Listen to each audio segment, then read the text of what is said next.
দীর্ঘদিনের বকেয়া প্রায় ৩০ কোটি টাকা পরিশোধের দাবিতে আন্দোলনে নেমেছিল টিইসিএল কন্ট্রাক্টর অ্যাসোসিয়েশন।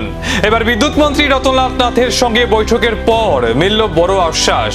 বকেয়া প্রায় ৩০ কোটি টাকা আদায়ের দাবিতে কয়েকদিন আগে অনির্দিষ্টকালের জন্য বিদ্যুৎ পরিষেবা বিভিন্ন কাজও বন্ধ রেখেছিলেন ঠিকাদাররা। পরবর্তীতে বিদ্যুৎ মন্ত্রী রতনলাল নাথের আহ্বানে কর্মবিরতি প্রত্যাহার করে আলোচনায় বসতে রাজি হয় অ্যাসোসিয়েশন। সেই প্রতিশ্রুতি অনুযায়ী শনিবার আগরতলায় মন্ত্রীর সঙ্গে বৈঠকে বসেন টিইসিএল কন্ট্রাক্টর অ্যাসোসিয়েশন ৫ সদস্যের প্রতিনিধি দল। বৈঠকে টাকা দ্রুত পরিশোধের বিষয়টি নিয়ে বিস্তারিত আলোচনা হয়। বৈঠক শেষে অ্যাসোসিয়েশনের সহ সম্পাদক স্বপন দাস জানান, বিদ্যুৎ মন্ত্রী আগামী ১৫ আগস্টের মধ্যেই বকেয়া অর্থ পরিশোধের আশ্বাস দিয়েছেন। পাশাপাশি বৈঠকের পরই বিদ্যুৎ দপ্তরের ম্যানেজিং ডিরেক্টরের সঙ্গে কথা বলে দ্রুত প্রয়োজনীয় ব্যবস্থা নেওয়ার নির্দেশও দেন তিনি। মন্ত্রীর এই আশ্বাসে সন্তোষ প্রকাশ করেছে কন্ট্রাক্টর অ্যাসোসিয়েশন। তাদের আশা নির্ধারিত সময়ের মধ্যে বকেয়া মিটে গেলে বিদ্যুৎ পরিষেবা সংক্রান্ত উন্নয়নমূলক কাজও স্বাভাবিক গতিতে এগিয়ে যাবে।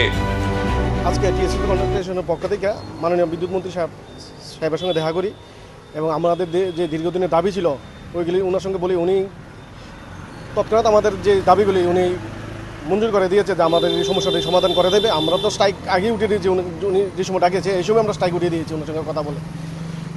মন্ত্রী সাহেব আমাদের যে দাবিগুলি ধৈর্য সহকারে শুনেছে। উনি আমাদের এই কথাগুলি শুনে ব্যবস্থা নিয়েছে। এমডি সাহেবকে বলে দিয়েছে আমাদের এই দাবিগুলি পূরণ করার জন্য আগামী ১৫ তারিখের ভিতরে আমাদের পেমেন্ট রিলিজ করে দেবে পুরা ত্রিপুরার জেট। এটাও আশ্বস্ত করেছে আমাদেরকে। আমরা টিএসসি কন্ট্রাক্টরের পক্ষ থেকে ওনাকে অনেক অনেক ধন্যবাদ জানাচ্ছি, সমস্ত কন্ট্রাক্টরের পক্ষ থেকে ত্রিপুরার জেট। আমরা প্রায় ১৫০ জনের মতন আছি আমরা ত্রিপুরার যে কন্ট্রাক্টর। আজকে আমরা শুধু খালি ৩-৪ জনের প্রতিনিধি দল এই পাওয়ার মিনিস্টার স্যারের সঙ্গে দেখা করেছি। বকেয়া প্রায় ৩০ লাখ টাকা ৩০ কোটি টাকার মতন হবে। এখন ২০ কোটি টাকা পেমেন্ট করে দেবে বলে দিয়েছে। আমরা বলেছি ২০ কোটি টাকা দিয়ে দিলে আমরা মোটামুটি আমরা এখন চলে যেতে পারবো। এই কাজটার জন্য আমরা অনেক অনেক ধন্যবাদ জানাচ্ছি বিদ্যুৎ মন্ত্রীকে। আমাদের পক্ষ থেকে খুব ধন্যবাদ। আমাদের কথা শোনার সঙ্গে সঙ্গে ২০ কোটি টাকা আমাদেরকে রিলিজ করে দিয়েছে। তাই আমরা বিদ্যুৎ মন্ত্রীকে, মাননীয় বিদ্যুৎ মন্ত্রীকে আমরা অসংখ্য ধন্যবাদ জানাই কন্ট্রাক্টর অ্যাসোসিয়েশনের পক্ষ থেকে। আগে নিয়েছে কিন্তু আজকে আমাদের ডেকে এই জিনিসটা শিওর করে দিয়েছে। ব্যবস্থা আমাদের সঙ্গে কথা বলার আগেই উনি আমাদের সমস্যা সমাধান করার উদ্যোগ নিয়েছে।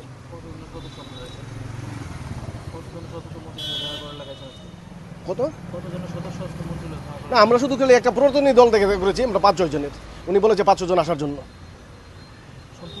হ্যাঁ, একদম সন্তুষ্ট। ওনার যে ব্যবহার এবং উনি যেভাবে আমাদের ব্যাপারটা হ্যান্ডেলিং করেছে আমরা খুব সন্তুষ্ট ওনার ব্যবহারে। ১৫ আগস্টকে ঘিরে এখন বাড়ছে প্রত্যাশা। প্রতিশ্রুতি অনুযায়ী বকেয়া অর্থ সত্যি কি মিটবে, সেই উত্তরই নির্ধারিত করবে বিদ্যুৎ প্রকল্পগুলির আগামী দিনের গতি।